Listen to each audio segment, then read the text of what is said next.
الحمد للہ وحدہ والصلاة والسلام علی من لا نبی بعدہ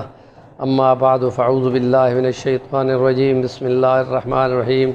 قل لا اسألکم علیہ اجرا الا المودۃ فی القربى ومن یقترف حسنۃ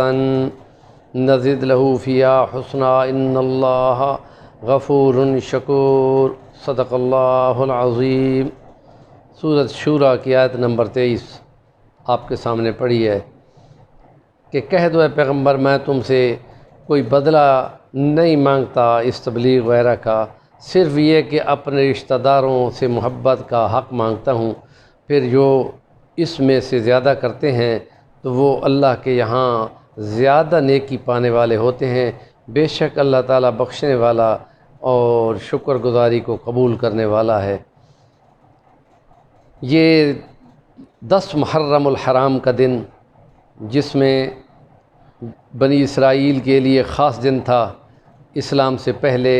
جب فرعون ان پر ظلم کیا کرتا تھا تو اللہ پاک نے اس دن 10 محرم کو ان اہل یہود کو اللہ پاک نے نجات دی تھی، اور اس خوشی میں وہ 10 محرم کو روزہ رکھا کرتے تھے۔ نبی کریم صلی اللہ علیہ وسلم نے فرمایا تھا موسیٰ کے ساتھ ہم زیادہ حقدار ہیں کہ اس دن ہم روزہ رکھیں، لیکن یہود سے موافقت کو چھوڑنا چاہیے۔ کسی قوم کی مشابہت سے بچنے کے لیے یہ ضروری ہے کہ یا ایک دن 9 محرم کا روزہ رکھا جائے یا 11 محرم کا روزہ رکھا جائے۔ اگر زندگی نے وفا کی تو میں ایک دن پہلے یا ایک دن بعد کبھی روزہ رکھوں گا،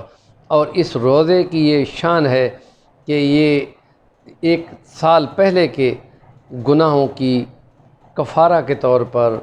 اس کو گناہوں کو ختم کرنے کا باعث بنتا ہے۔ یہ بہت بڑی بات ہے، اور اس لیے اس دن کو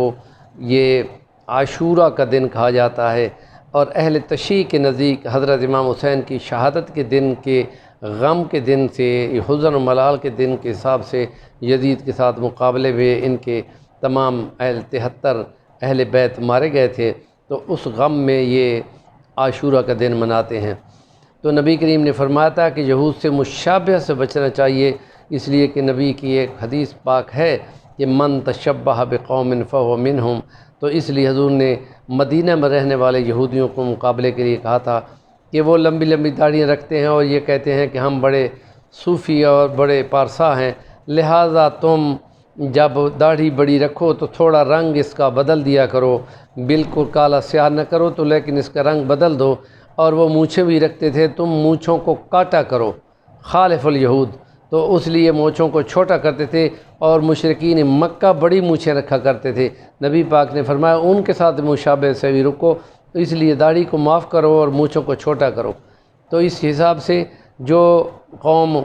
مرد عورت کی شکل بنائے گا اس پہ بھی نبی پاک نے لعنت کی ہے، اور جو عورت مرد کی طرح بال کٹا کر بوائے کٹ بن جائے گی تو اس پہ بھی نبی پاک نے لعنت فرمائی ہے۔ اس لیے قوم کی مشابہت سے